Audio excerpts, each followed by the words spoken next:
All right, so we've got this oddball tangent that we have not yet discovered, but let's talk about a few things that we do know. We discovered yesterday that tangent can be rewritten as the ratio of who over who? Sine over cosine. Excellent. Okay, so let's just first start with that reminder. Tangent is really sine over cosine. Okay, and since we're graphing tangent, that's probably pretty important for today. Let's also make two quick sketches off to the side here. All right, we'll start with sine x. Okay, our tick marks are always the same. Pi over 2, pi, 3 pi over 2, 2 pi. Just graph that on our Teamwork Tuesday day. Where does sine always start? At 0. So it goes 0, then it hits its max, in this case is a 1, back to 0, min, and 0. And again, when I said it should have taken 30 seconds, it really should have taken 30 seconds for everyone to plot that on question 8. Okay. And then let's go ahead and do the same thing with cosine.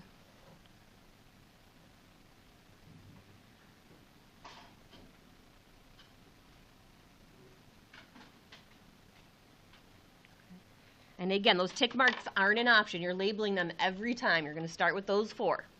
This time, where does cosine start? Max. And then again, in this case, it's a 1. The amplitude's 1, so it's going to go max, 0, min, 0, max. Again, less than 30 seconds to graph. Okay, we're almost a solid month into trig here.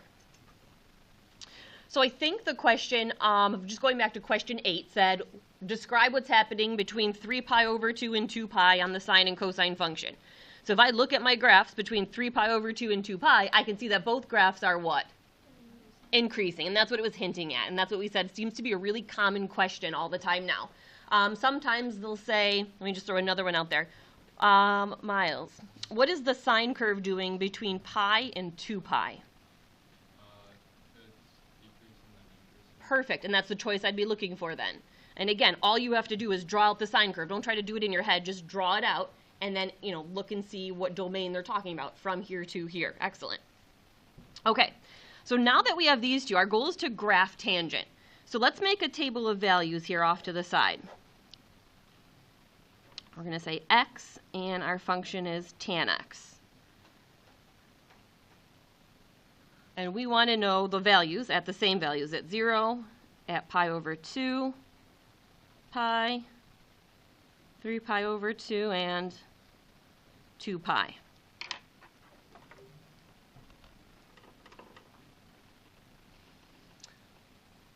Okay, so I want the same values. Now remember, this is not going to look anything like sine or cosine. So to find this, I know tangent is sine over cosine, right? So I'm going to say, well, this just must be the sine of 0 divided by the cosine of 0. Whoops, that's a 0.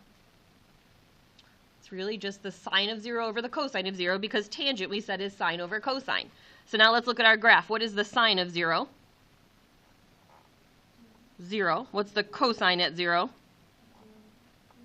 1. And what's 0 divided by 1?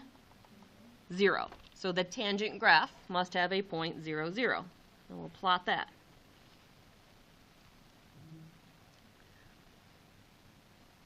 And then we'll do the next one. We need the sine of pi over 2 divided by the cosine of pi over 2. So just look at your graph. What's the sine at pi over 2? 1. What's the cosine at pi over 2? Okay. Now it's all fun and games until you try to divide by 0. You are not allowed to divide by 0. That means this does not exist. Or you can put DNE, you can put a backwards E with a slash through it. This does not exist. So there is no graph at pi over 2. Okay, let's try pi. We need the sine of pi divided by the cosine of pi. Steph, what's the sine of pi? And the cosine of pi? You got it. And 0 divided by negative 1 is 0. All right, so at pi, we're back to a 0. Weird looking graph. And then we're going to go sine of 3 pi over 2 divided by the cosine of 3 pi over 2. Sine of 3 pi over 2 over the cosine of 3 pi over 2. Katya, what's the sine of 3 pi over 2?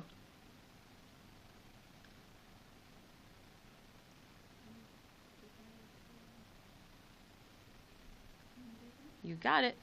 And then the cosine of 3 pi over 2? 0. And again, not allowed to divide by 0, so that does not exist. Hope it's not an emergency. Who knows around here? Then we've got the sine of 2 pi divided by the cosine of 2 pi. Luke, what's the sine of 2 pi? 0. And the cosine of 2 pi? 1. 0 divided by a number is 0. All right, so we've got this weird, geez Louise. Please, for an interruption. We're going into a medical shelter-in-place, first floor bathroom. Once again, first floor bathrooms, medical shelter-in-place. Thank you.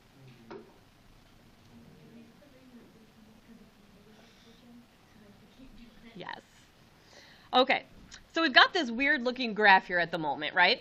Now, you can trust me, we could keep plotting points, or you could trust me it's going to repeat itself this way. So it's going to go doesn't exist, 0, doesn't exist, 0. Okay, they kind of alternate.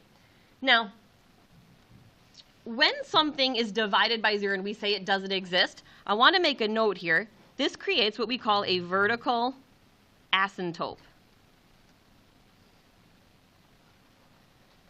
Okay, we have a vertical asymptote every time we try to divide by 0. So I have a vertical asymptote there and a vertical asymptote there as well because I'm trying to divide by 0. So let's go ahead and draw that vertical asymptote in. So it's at pi over 2 and 3 pi over 2. So vertical asymptotes. I was going to do the same over here. Negative pi over 2 and negative 3 pi over 2. Again, weird looking graph. Nothing like sine or cosine. That's why we save it to the end. Now, we could start plotting more and more points. I could sit here and make a table all day, or you could kind of trust me on what this is going to look like. To the right, it's going to increase and look concave up. So it has to hold water. So to the right, it's going to increase. It's going to look like it's holding water, and again, it's going to get close to that asymptote. On the left side of the dot, it's going to be concave down, so it's not going to hold water. And again, it has to get close to the asymptote. And now it just picks itself up and stamps itself like that every single time. So this is just going to repeat in each of these little sections. So to the left, again, it's concave down and gets close. To the right, it's concave up and gets close. I'm only going to 2 pi, so I'm only going to draw the downside here. I'm not going past it. And then I'm going to do the same in the negative section. Concave up and increases to the right and down to the left. Nope. It's a stamp. It's a periodic. It repeats itself. It's like you just pick it up and stamp it here and stamp it here. All right, so tangent, kind of the oddball looking graph. So when you say to yourself, how do I graph tangent? You're always going to say start at 0, and then it flips. 0, asymptote, 0, asymptote, 0. Just keeps going in that cycle. Okay, so what are the zeros? So it has zeros at 0, pi, 2 pi. What's a quick, so this is going to go on forever, right? It's periodic. I'm just going to basically say multiples of pi. So 1 pi, 2 pi, 3 pi, 4 pi, 5 pi, negative 5 pi. Every multiple of pi, I'm going to have a 0. The vertical asymptotes are at the pi over 2's. 3 pi over 2. What would the next, if that's 1 pi over 2, 3 pi over 2, the next one would be at, not 4, 1, 3, 5 pi over 2, 7 pi over 2, 9 pi over 2, multiples of pi over 2. Again, tangent of x is equal to sine x over cos x. That's the quotient identity we want to memorize.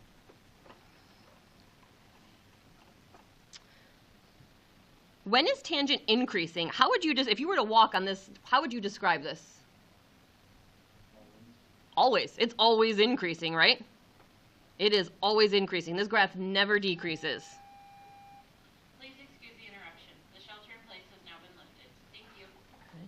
It never decreases. It's just always increasing. When is tangent greater than 0? Greater than 0 means you're sitting where? Above the x-axis. So it's above the x-axis in a lot of little spots, right? Let's start with this first spot. It's above the x-axis between negative 2 pi and negative 3 pi over 2. So negative 2 pi, yes, and negative 3 pi over 2.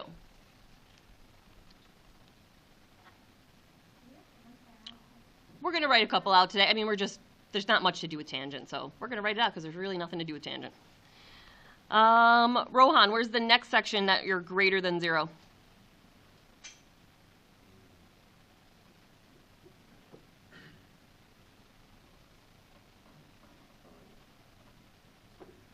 Say it again. Miles? Thank you for paying attention. Negative pi to negative 3 pi over 2. Can you explain to Rohan why that's a greater than 0? That's correct. Morgan, next section that we're greater than 0. Negative 1 to pi over 2. Really close. Or sorry, 0 to pi over 2. Yes, 0 to pi over 2.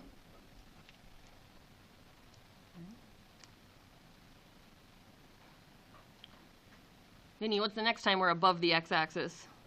Pi and 3 pi. You got it. Pi to 3 pi over 2. Why is it negative pi to negative 3 over 2? Oh, that's just pi over 2. My bad. Yes, thank you. Negative pi over 2. Thank you. Nice catch, Luke.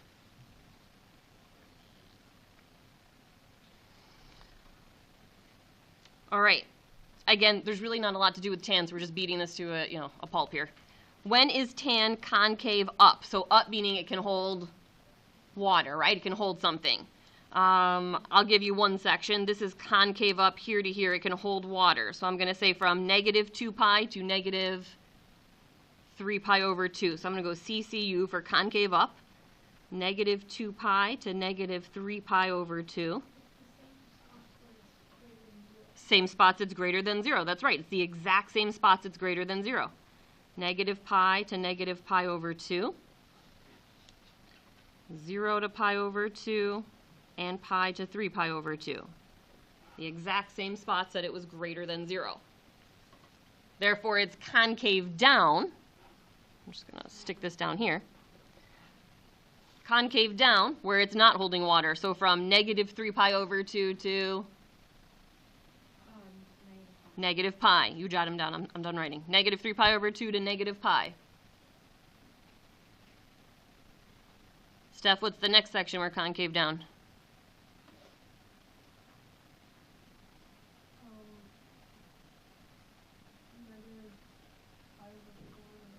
Pi over 2.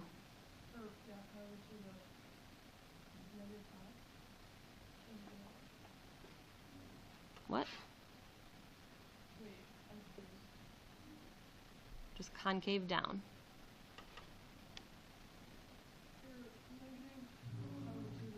Yes, negative pi over 2 to 0 is concave down. Yes. Natalie, the next section. Not to pi. Pi over 2. Oh, yeah. Oh, my gosh. Yes, to pi. Pi over 2 to pi. Miles? Did you say 0 to negative pi over 2? So, okay, so can you say that? You always want the min first, then the max. Negative is smaller than a 0, so you got to state that one first. Yeah, make sure that one comes first. And then my 3 pi over 2 to 2 pi. All right, a point of inflection is just where you change concavity. So let's put change concavity. Bless you. Thank you. Change concavity. That means where I change from concave up to concave down or down to up. Where's one spot I changed concavity? 0. Here I was down. Here I am up. 0. Where's another spot? Pi. Another spot? Negative pi. It's going to be at every multiple of pi. So 0 and multiples of pi. At the, that would be a great, easy way to say it too. I like that. At the zeros. That would sum it up real quick. At the zeros.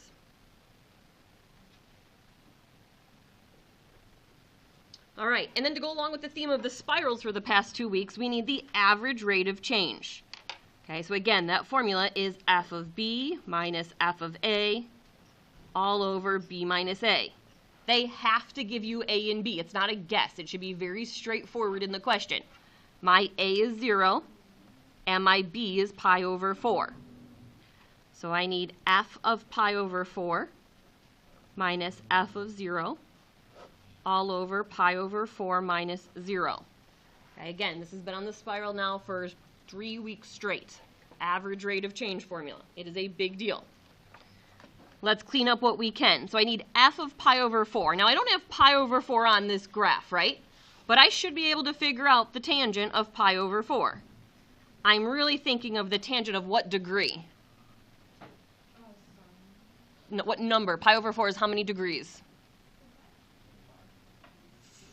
Not 25. 30, 45, or 60? 45. It's the guy we know, right? Tangent of 45. And think of your table now. What's the tangent of 45? 1. Minus.